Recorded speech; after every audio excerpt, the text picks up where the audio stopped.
Hello again, everybody. I'm Larry Hamilton. Welcome to my YouTube painting channel. Thank you for watching.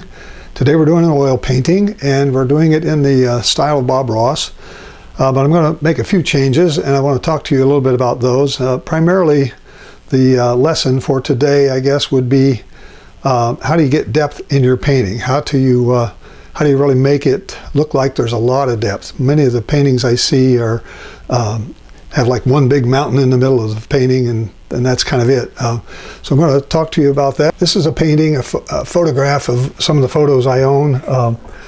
And the point I want to make with you about the getting depth in your mountain scenes in particular is if you look at the depth of this, you can see that the mountains in the distance are actually lower than the mountains up close, which is the kind of perspective that you would think about if you were painting a building or something like that. And so rather than paint one big mountain in the center of this painting, we're going to experiment a little bit with the perspective of mountains in the far distance. Even here's an example where you have mountains in the distance. They are farther away, and the ones closer are higher up in the plain, and even the ones closer yet go all the way up the top of the canvas. And then you have some nice foreground elements here that also add more depth. So this type of painting adds more depth to your finished painting than maybe just putting one big mountain in the middle.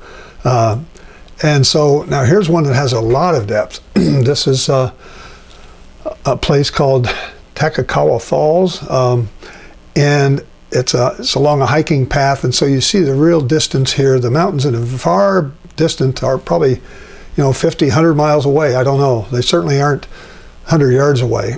So they are very small, and they're more blue, more purple in them. And as they come forward, they get darker and darker, and actually they get to the point where they actually are larger in the picture plane than the mountains behind them. So I have one more to show you here. It's the same type of photograph where the mountains in the far distance are very small relatively compared to those that are up close. So with that in mind, I thought, well, I've got some photos that I've taken in different places, and so I'm going to grab one of those that I've actually painted maybe 7 years ago. This is a scene in Glacier National Park. It's called Goose Island. It's a little bitty island sitting out in the middle of this lake, and there's mountains all around it, way off in the distance. I think these probably are 7, 8, maybe 10 miles away, some of these mountains in the far distance. It also has a big tree in the foreground, so it really helps you understand the perspective of the size of the mountains, the size of the tree in the foreground, and the size of this little island in the middle. So this is the cropping of it, and then I have my grid, which I will be using as my reference photo today on top of the easel, and we'll be looking at that to try to get the elements kind of placed properly so we have the far distant mountains much lower in the picture plane than those that are closer to us. And then lastly, I have a sketch here that I did in pencil just to kind of give me again a reference of where those mountains should be relative to the foreground and the middle ground. So that's the idea for today, and I want to use that and explore that with the Bob Ross method and see if we can come up with a nice painting that represents that type of depth. It's really much more than just having a big mountain right in your face and sort of in the middle ground of a painting. So with that said, I'm going to go back to my easel now, and I'll be right back. So I'm back at my easel now, and I want to get going on this, and I want to again show you the brushes and the paints that I have here, the set of Bob Ross paints. You see my easel. It's a little hard to see. I don't have any sketch on here at all. I basically got some little pencil marks up here that represent the edges of the grid. So I will use those little reference marks along the edges here to kind of place my mountains so I kind of get them in the right perspective place. So with that, I want to show you here now. I'll go back to my palette, and these are my paints that I have almost every oil painting I do with the Bob Ross colors. And so I have here my titanium white, phthalo blue, Prussian blue, midnight black, Van Dyke brown, dark sienna, alizarin crimson, sap green, cadmium yellow, yellow ochre, Indian yellow, bright red, and then I have Grumbacher ultramarine violet up here that I kind of like. It's just makes it easier to make a purplish color and without having to mess with blues and reds and all of that. In addition, I have my set of brushes, my Bob Ross brushes. I have my big blenders, my 2-inch, my 1-inch blenders. I have some of these half round brushes that I might use for some of the foliage in the foreground. I have my large fan brushes here, and I have my medium or smaller fan brushes, and I have a small filbert here that I may use. A couple of filberts actually, and I just realized I don't have my script liner out, so let me get the script liner here. So I will use these for some very fine details. There's not a lot of fine detail in here, but there is some.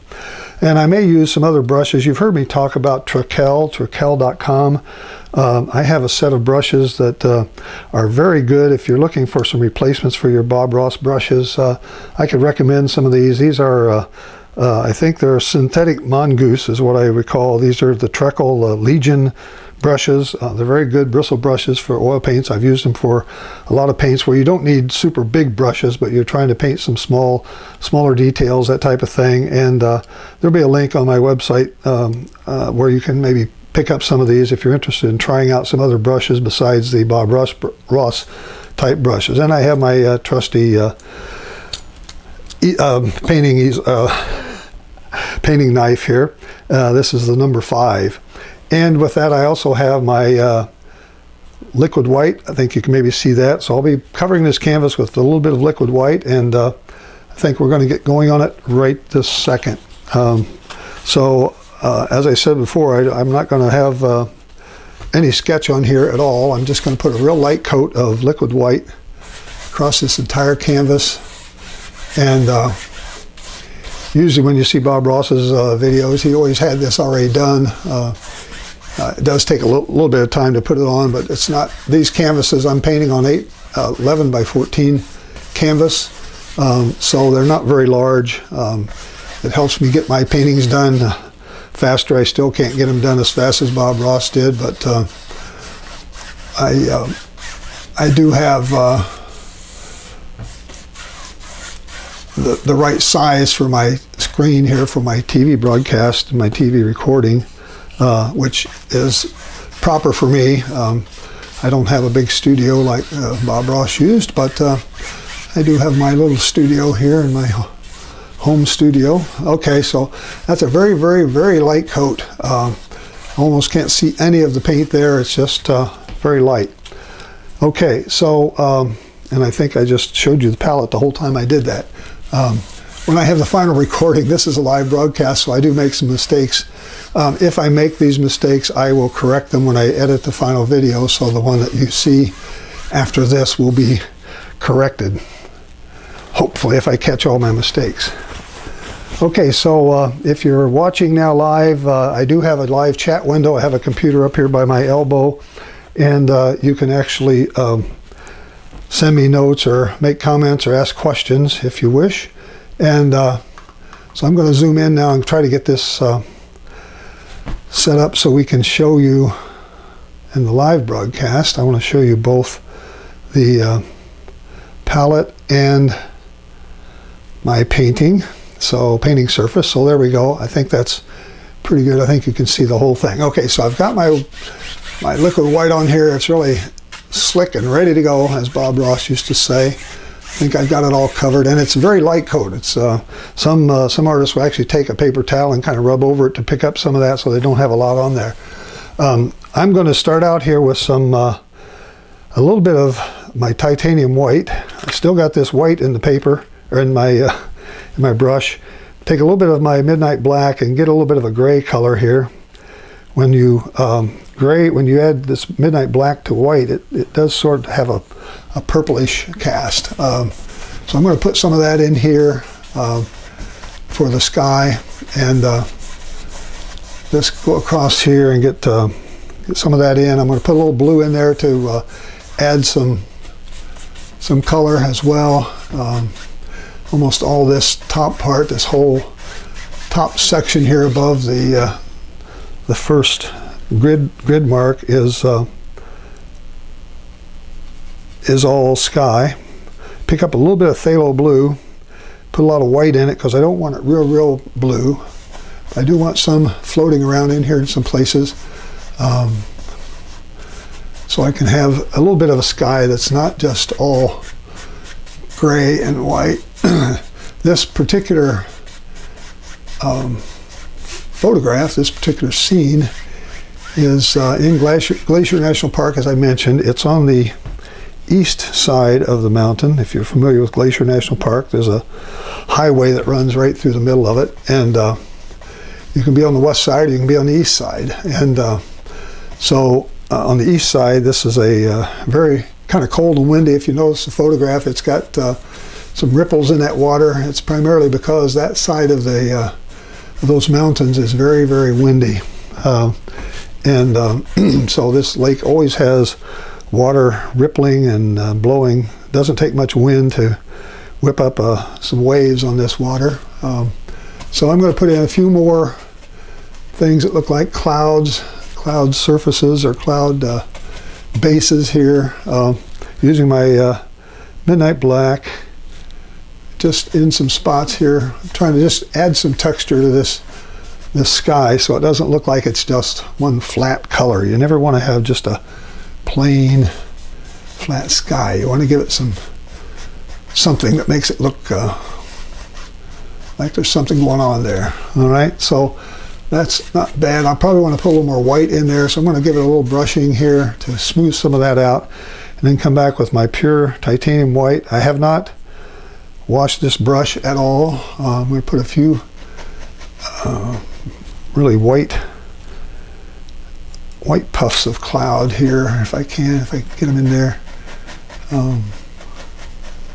like this. And we'll put some mountains over there, something like that. Not over here, maybe just put a few in here if I can get that enough paint on my brush. I'm going to have a big old tree going right up here anyway, so I don't need to put too much in. All right, so you can kind of see a little bit now. I have a monitor behind me. I'm checking it to see what it looks like, how it's coming across. So I'm just putting in some nice touches of this paint, making sure we have a good variation in that sky. This needs to be a little more white here, a little more puffy, fluffy. Okay. All right. I think that's maybe enough for now. All right. So that's our sky. Take and wipe out my brush here. Get some of the liquid white out of it. Haven't washed it out. I'm just going to wipe it out, and if I need it again, I'll be able to come back and pick up some of those colors in my brush. So let's see here. All right, so that's that. Let's look at these mountains now. I'm going to try to use one of my flat brushes here. I think, well, maybe I'll start here. This mountain comes down. Let's see if I can just kind of rough in some of this mountain here. It starts about right here, and it kind of comes down this way, and the water line is about right here. So I'm going to just kind of put that in, pick up some colors and pull it down this way. It comes out and goes all the way over to around there somewhere.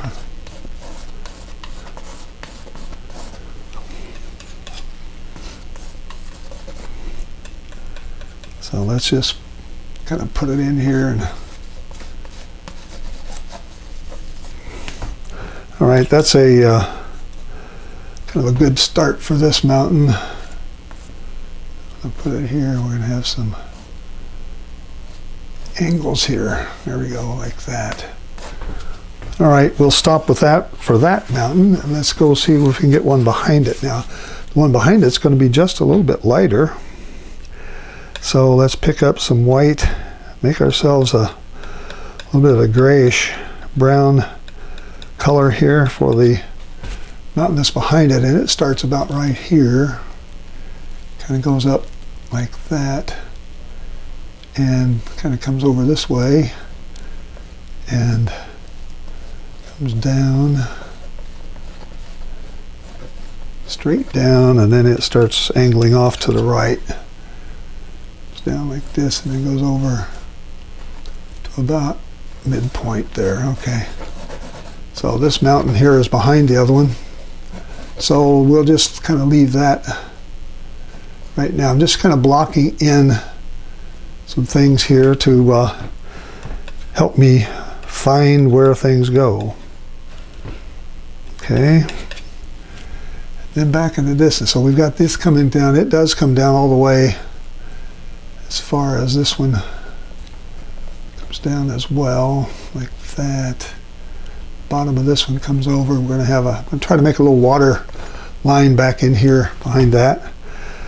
Okay, so I'm painting forward, I'm painting backwards now instead of starting with the mountains that are farthest in the distance, which is very much the way Bob Ross would probably do it. But hey, we're kind of inventing our own little stuff here. Now these mountains that are in the distance, they have a little bit of a purple cast to them.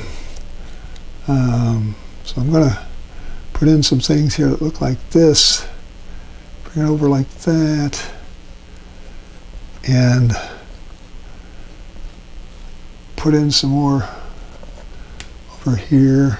So far this is all palette knife painting. Like that. We got a lot of stuff that comes down here. So what's telling you, not only these are smaller, but what's telling you these are in the distance is the color, because as things get further away from you, they get more blue and more purple in them. So that's what I'm trying to represent here with these mountains that are further back. And I'm going to come back and restate some of this. These edges, I need to clarify that because they're not exactly the way I would want them. But I'm just taking a little bit of some colors here on the knife and just sort of giving myself some different tones and trying to make it look similar to these mountains that are back there. Okay. So much for that. All right. We've got this big old tree here. I'm going to come over on this side and put this other mountain in that's actually closer to us and goes way up off of the canvas here on the right side. Add a little bit of alizarin, a little bit of dark sienna, titanium white. Kind of get a reddish light brown color. It goes all the way up to clear up to here actually. Probably too red, but hey, we'll fix that if we need to. So it comes down and it kind of joins here, gets covered up by that tree in the foreground. And if you don't like that tree, folks, you don't have to put that tree in. You kind of make this painting your own. You don't have to follow exactly what I'm doing here. But these are some of the ideas that I want to try to get across and show you how we're making more depth in this painting than you might see in a typical type of Bob Ross painting. Put some sandy stuff. We've got some stuff that kind of changes colors over here and comes down. The water line there is going to be about right here, I think. So we'll call that the water line on the right hand side. And I'll just brush this stuff over. I'm not brushing it, I'm palette knifing it. And then there's another whole set of darker mountains here that it's actually not, it's part of the mountain, but it's basically the where this there's some trees and growth back here, and they kind of come out. We got a little bit of a fogginess back there in the background. So far this is all palette knife. I want this to come down and come out this way. Okay. So there's some trees, some greenery going there. There's a little bit of greenery growing over here at the bottom of this.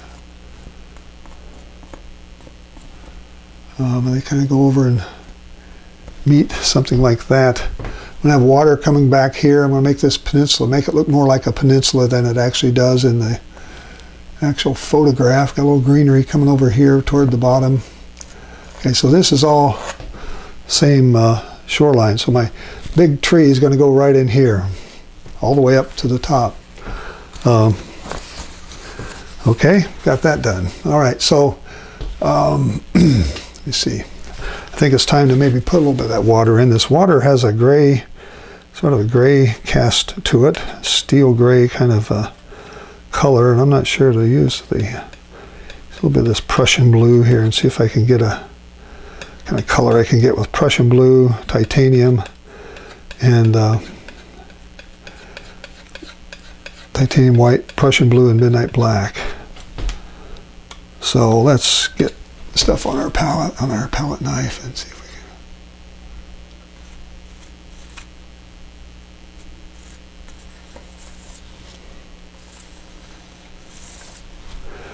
can. Okay, we're getting some watercolor here.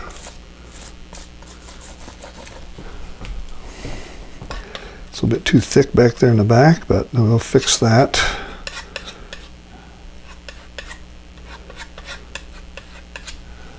Come across here.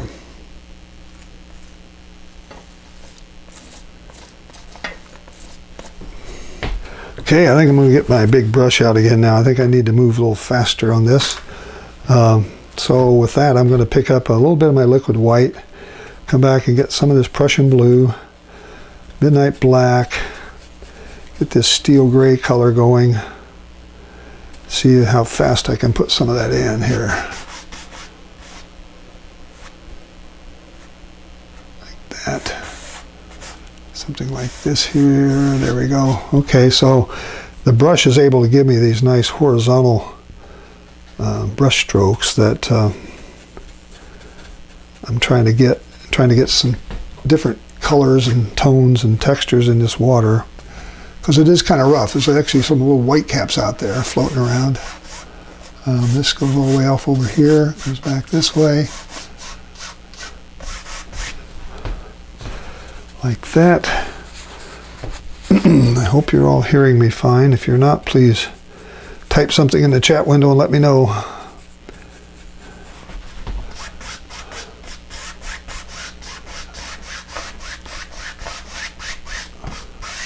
So with this liquid white floating around under here, this really goes on fast and easy.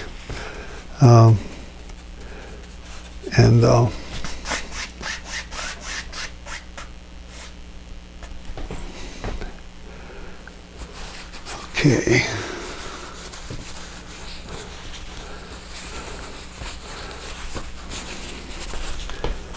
How are we doing on time here, folks? I think we're doing pretty good. About 20 minutes into it and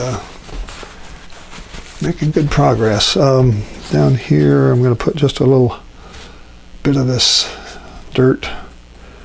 There's a bank or something that's over here that's got some trees and stuff in it. There's a bunch of trees along here. I'm just going to put a little underpainting here that I got something to put trees on top of here and all the way over. Might as well go all the way over this way. So it looks like it's a sandy beach right now, but it's not. There's a lot of trees in the front. There's a big old tree going up here, and there's trees coming in from the other side. So anyway, that is, I guess I would call that my full underpainting, with the exception of that big tree that's going to go right over here.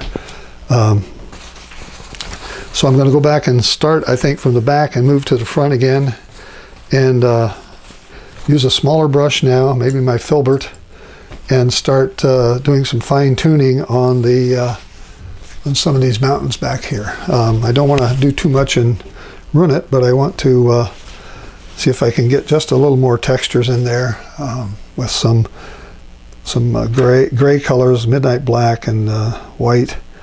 It has to be darker than what's there. These are the tops of these mountains. There is a lot of snow in some of these, so I want to kind of make sure I pick that up. Over here, there's a few spots. There's actually another bit of a mountain type that sits right in here. Has some, let's see if I can get this. I haven't cleaned out any brushes till right now. And myself a little bit of a misty area back here that I think looks pretty nice.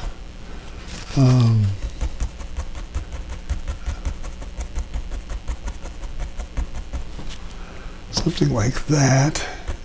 It's helping define some of those trees that are on the back side of this water as well. And there are some darker shadows in here in some of this, so I'm going to see if I can put a few darker shadows to kind of give that mountain a little bit of something going on there, like that. There's a bluer and grayer shadow here on these mountains in the back. It's got this ultramarine violet in it, so I'm going to pick up some of that ultramarine, make it a little darker, and see if I can put in a few more dark places that kind of go around this snow in here.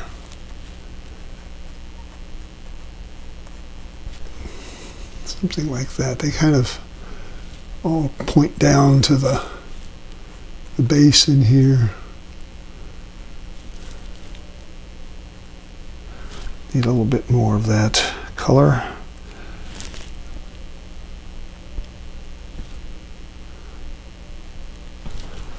Okay, so I'm giving a little shadow definition here to this side of the mountain. This mountain, I'm giving a little more shadow here. Goes down and goes like that. And what else? We got some more snow and stuff in here. I'm going to put a few things like this and a couple over here. So that's a pretty good start for that. I'm going to add some more pure titanium white here and see if I can show some more of that snow that's on top. Maybe a little bit of my liquid white in there to thin it down to make sure I can paint on top. But over in here we've got some snow. That's not enough. Probably gonna, instead of the brush, I should use a knife maybe.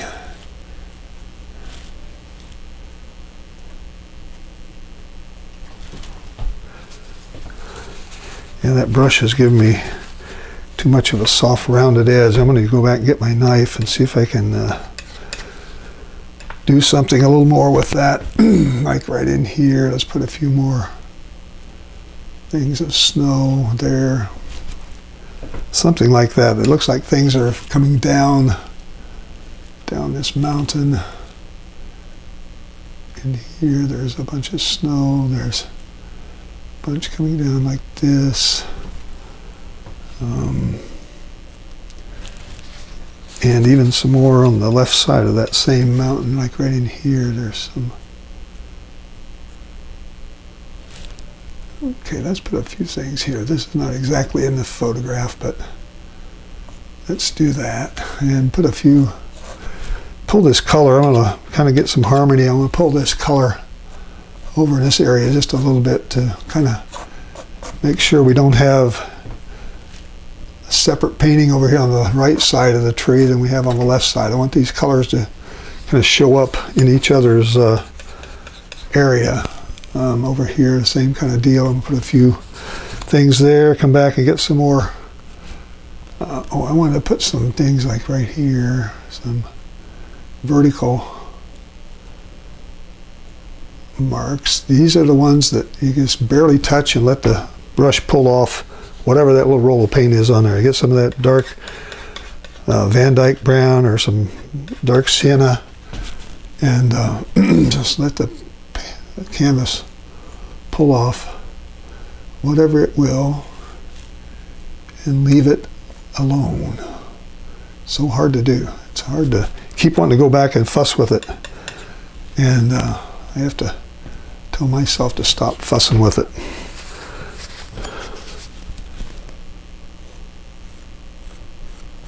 Okay.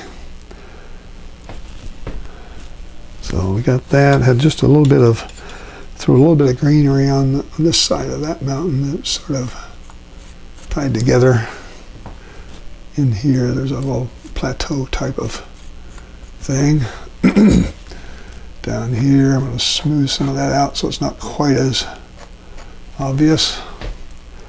All right, I'm liking the way those look. I'm not going to mess with them too much more. I'm going to come and fix this one here on the front, on the front left. And we're going to put a few more sharp places here to kind of connect. Make sure we've got this one in front so that it's obvious that it's darker. It's in front of everything else out there. So if I make it darker, the value will tell you this has to be in front of what's behind it. Okay, a few more scrapes here and a few more.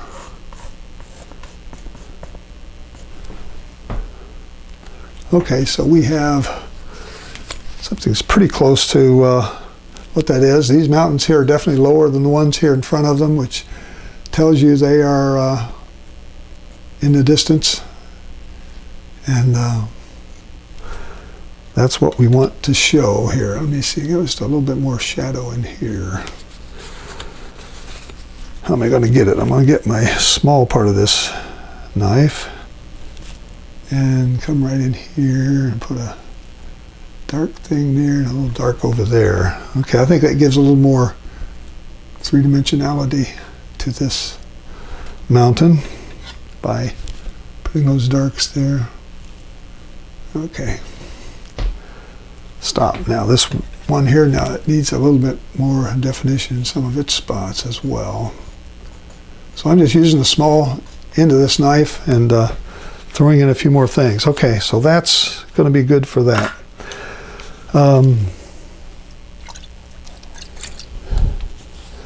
Clean this out. All right, we're kind of down to where the water meets the the bank here. I'm going to get my fan brush and see if I can put just a little bit of I don't know, I'll call it dirt, for lack of a better term.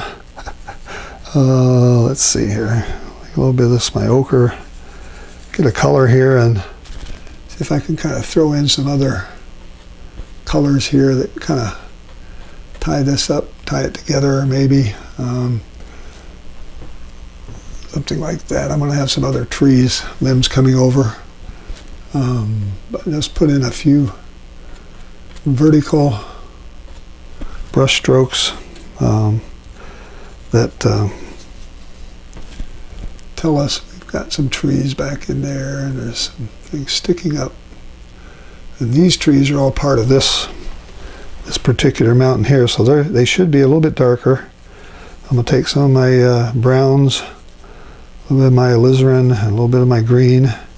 Alizarin and green will give me a gray, and see if we can put a few of these in here. Need a little more brown in them maybe. A little darker. I want them to stand out in front of what's behind it, because if they don't, you won't see it. You won't know what it is. So let's see if we can put a few more in there. Using this fan brush on its edge. I don't know if those are noticeable enough or not. They look like they might be on the monitor behind me here, but I want them to kind of cover some of that that's behind it and look like there's some really fine trees there. I'm making these more distinct than the actual photograph did, but that's okay. We're trying to get something that's miles long and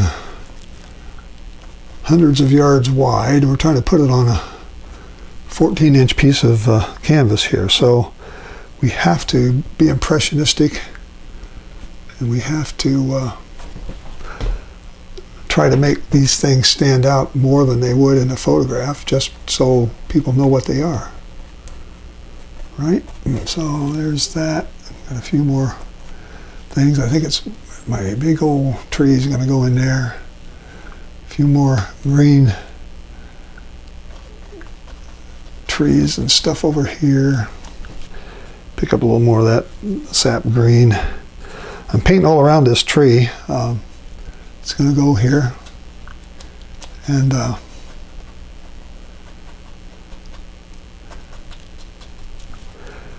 hopefully it's going to fit in there very nicely. It's going to be very dark, so whatever I put over it, it's whatever I got here is going to be plenty of going to be able to cover it up very easily. Okay, so that's that. Let me see here if I got a probably one of the things that's always fun to do is to put in some reflections in this water.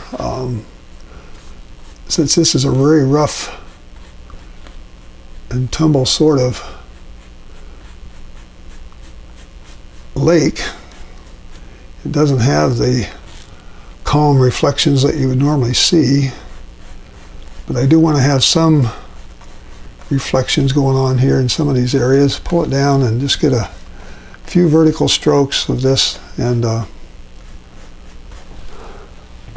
I'll come back and use my horizontal brush here, my big blender, number 1 inch blender, and we'll sort of feather these out a little bit so they're, you can tell there's some reflectivity, but it's not not so that it's all still. I can also come back and I'm going to drop in some white specks of water, and that will help tell the story. I think before I forget it, I better put this little island in sitting out there, Goose Island, which this is named for. See if I can get some dark black. I think it's about right at the this grid mark, and it's about, yeah, right in there. So this is our Goose Island that this thing is named for. And I have some trees and some, get me some thinner so I can thin this paint down a little bit. It's pretty thick. In here we've got some trees, little trees and some bigger trees. Like that.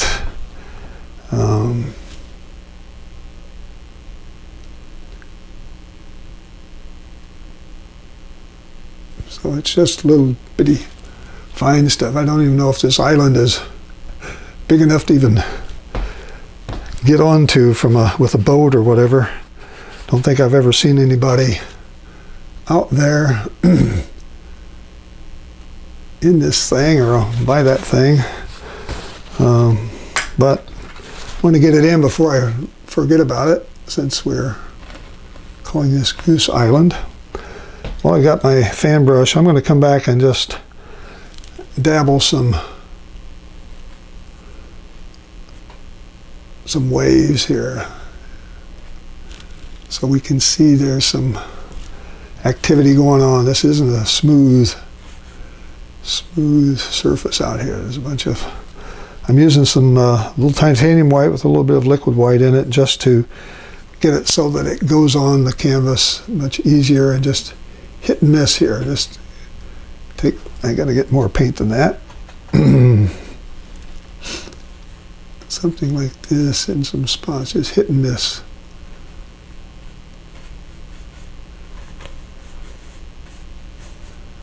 Okay. Okay, so I'm giving it some texture here that it didn't have before by just touching very so lightly with the fan brush with some titanium white in it, and just making little water ripples here that just impressionistic look at this. So it gives you that feel that there's a little bit of wind, something's blowing this water around, and it's making some marks out there. All right, good enough. All right, how about this big tree now? I think I'm going to, if I'm going to use my knife, let me use this big brush first of all, and we'll pull down just a bunch of, like right here, all the way down. That's about where that tree is going to go. And at least I can get the outline of it there. And it's kind of wide. It's not too skinny because it's really right up here in our face. All right, so all that paint just kind of mixed together and made a gray. So where's all the dark, dark, dark? I'm going to have to get my knife, come back over the top of that. At least I know the outline of it and where it is. And that's what I wanted to use the big brush for.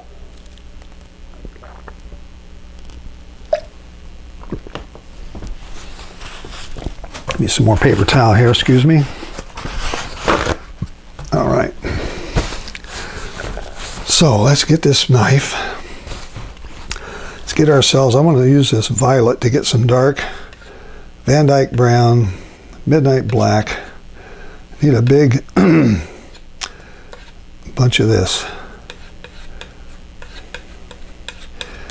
And we're going to see if this will work this way.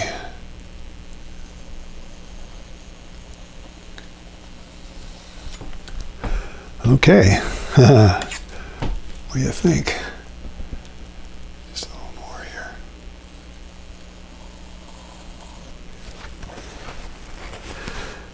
And I got to get more paint on the right side of my painting knife instead of on the left side. Could come back and just put here we go. Let's see. Put horizontal marks across here. Let's see if I can get this paint on both sides. Okay, so here we got some that come this way. We got some things that sort of stick out here in some spots. On this side, I got paint on the other side of my knife.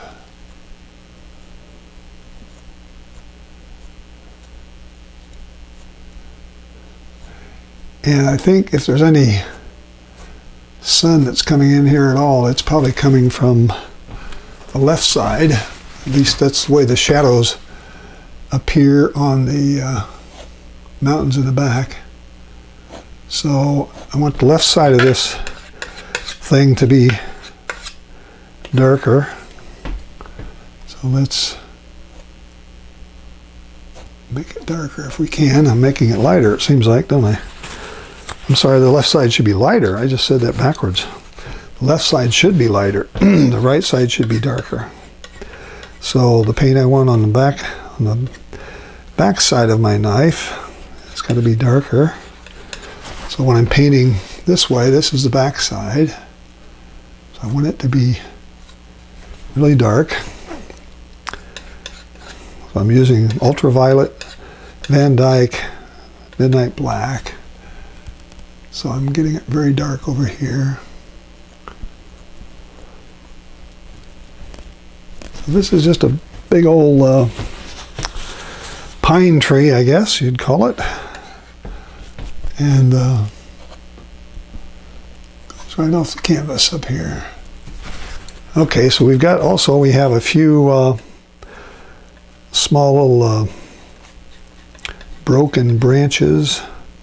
They're sort of sticking out here, like right, maybe here there's one that kind of goes like that. I might put a few more in here to make it give it a little more something that looks a little more like the bottom of a tree would look.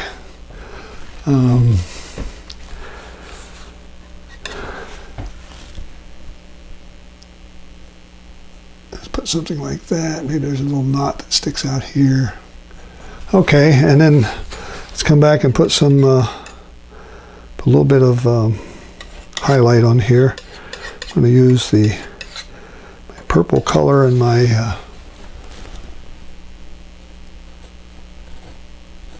yeah, there we go, that's better.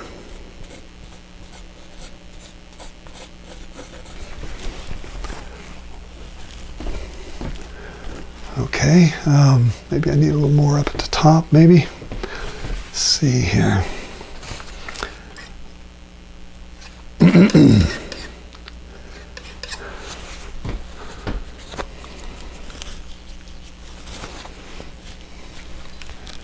Put it right in here.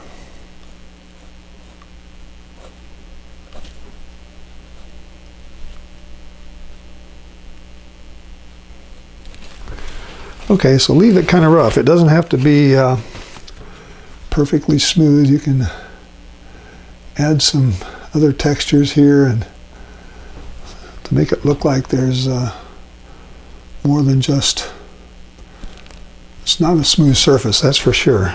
Okay, all right, let me stop on that. I think we're going to get into some of the foreground grasses and this tree on the left side, and we will be finished, folks. So let's start on this tree on the left side. It's dark. I'm going to get some of my midnight black and my sap green, brown. I'm going to throw some more ultraviolet in there because that gives me a really dark color here that I can make these branches, these pine branches that are they're sort of in shadow here. They have to be darker than what's behind them, so I try to make them go up, and it looks like they're going down. I want them to go on the curve up like this. Yeah, there. Like this. So this is a big tree on the left side that's out of the picture plane, but we have a lot of branches that are kind of sticking out here like this. Okay. So what I did was I turned my brush upside down from what I had it when I was making these. This is a typical curve that you put down and you want them to go up. So I turned my brush over and I'm kind of pulling up on it like this.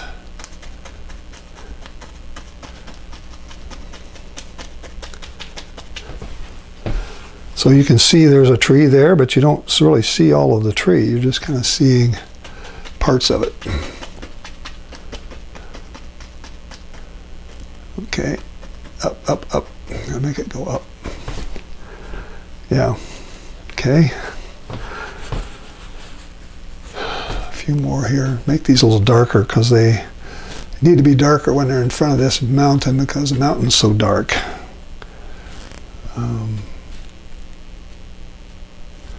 All right, so I think that's giving me some decent looking stuff. I want to connect it here so that does look like it's all part of the same tree. It's not just individual branches sticking out there. All right, so that's good for that. So let's go back now and see if we can put in a few more trees down here, some more grasses. I'm going to have a little bitty, these things are kind of small in comparison to the one that's up here in front of us on the left. And these are going to just kind of get all mixed around with the grass, and there's going to be a lot of things going on here. I don't know, darks, grays, browns.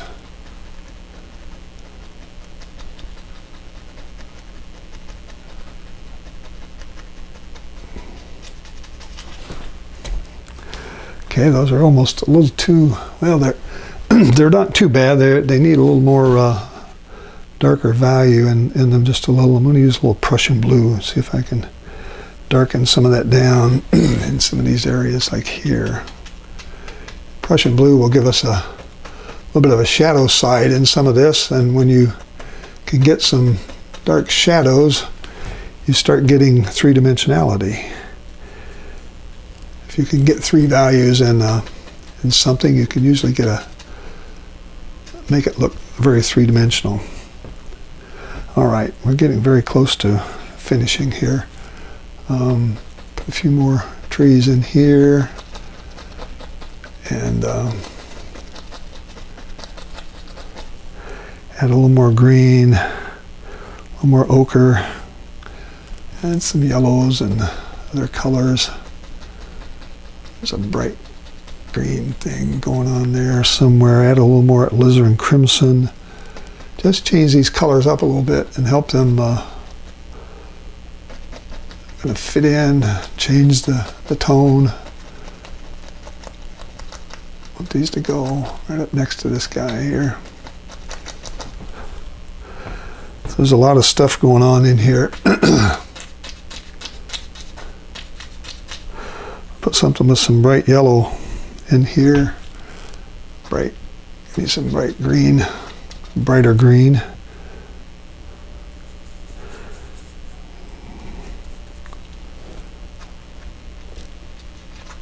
So I'm just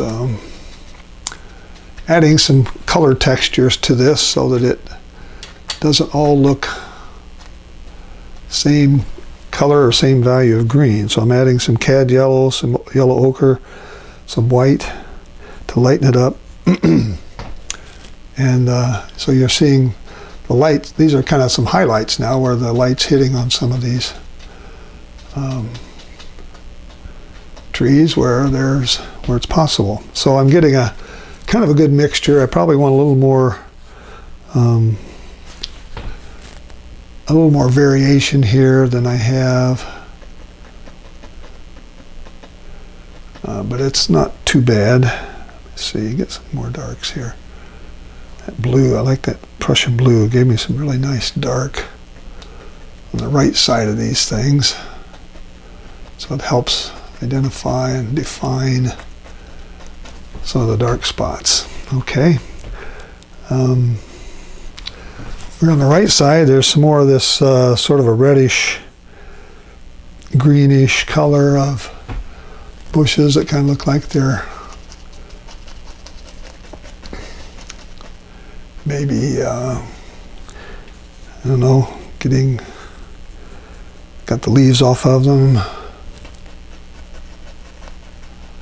So let's put these right up next to the trunk as well.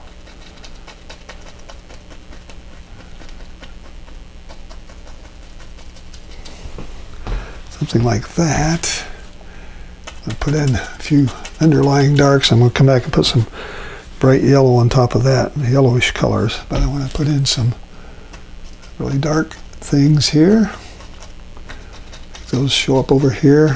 Whatever color you got on one side of something like that that splits your picture plane, you want that color to show up on the other side. So don't forget to do that. And then let's come back and just go right into this cad yellow, not even washing the brush. I'm not washing this brush out at all. It's just whatever color I can mix on the brush and on the canvas.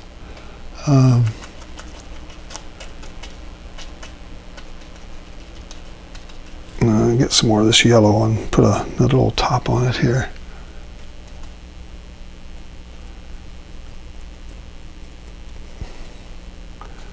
Bright, bright, bright colors. I need more white. Lighten it up. Another highlight color will be there, something like that. So I just don't want the brush strokes to be so obvious. So let's change those around a little bit so it doesn't, I don't want you to just say, oh, all he did was just do that, which is maybe what I did, but I want it to look like I didn't do that. So let's fix it up a little bit. Okay, I think now maybe just a little more Prussian blue in some spots to give us a few more darks.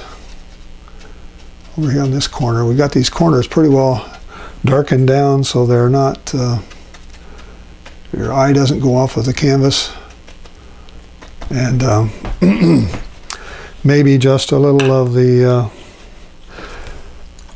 a few little, I don't know, twigs or something here that we can show. There are a few like things that are broken or dead or something like this.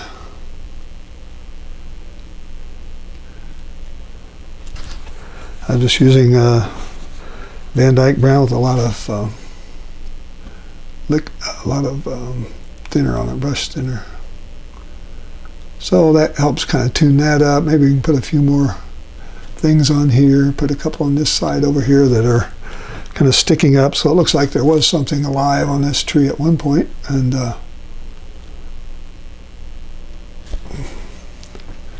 something like that.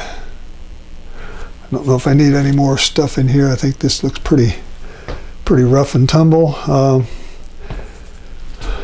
else can I do here? I think I'll just stop with this. Maybe a scrape or two with the knife might add a little more texture in here in some areas. We can throw in a few of these things. All right. Just give some whites and darks. You just let that canvas come through, and I think that's all you need to do, folks. We've been 52 minutes on this, and I think we're, I'd say we're pretty well done. Anything missing? I don't know if Lindy's watching. She is. Hi, Lindy. You're going to look for birds, I know. So I'm going to put a couple birds in here just for you. Maybe a little one up here.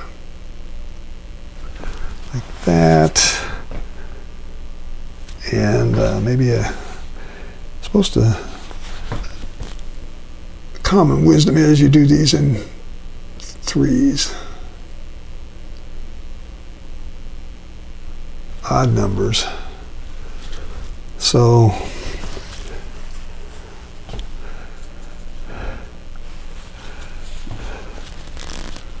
maybe another one, I don't know. Let's see, that doesn't look too great.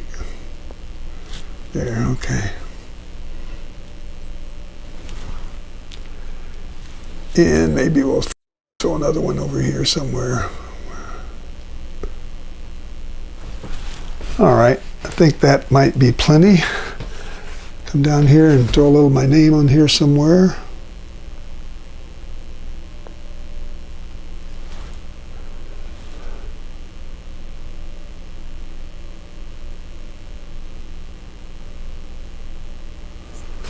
Okay, touch up the bottom of my Goose Island, which this is named for, and we'll call it quits.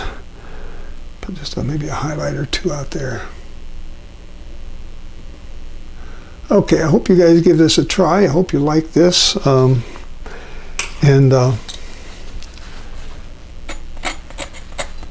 few more scrapes and stuff in here to kind of tie some of this together. All right, don't want to do too much of that. All right, folks, we've been going less than an hour, so I managed to get my painting done in less than an hour, so I hope you like it. I hope you can give it a try, and let me know how you do. Leave some comments down below, and check out my website, my Facebook page, and if you like this, please, if you're not a subscriber, please subscribe. And if you are a subscriber, please share this to some of your friends if you like my work. And I think that's all I want to show you today in the oil painting lesson. So I hope you can see the depth. I hope you can see the type of depth I was going for to get these smaller mountains. They're really larger mountains, but they're further away, so they should look smaller. So the mountains close by always look larger. So that's the idea with the perspective. And I think that's all I'll say today, and so until I see you next time, this is Larry Hamilton saying so long for now. Bye-bye.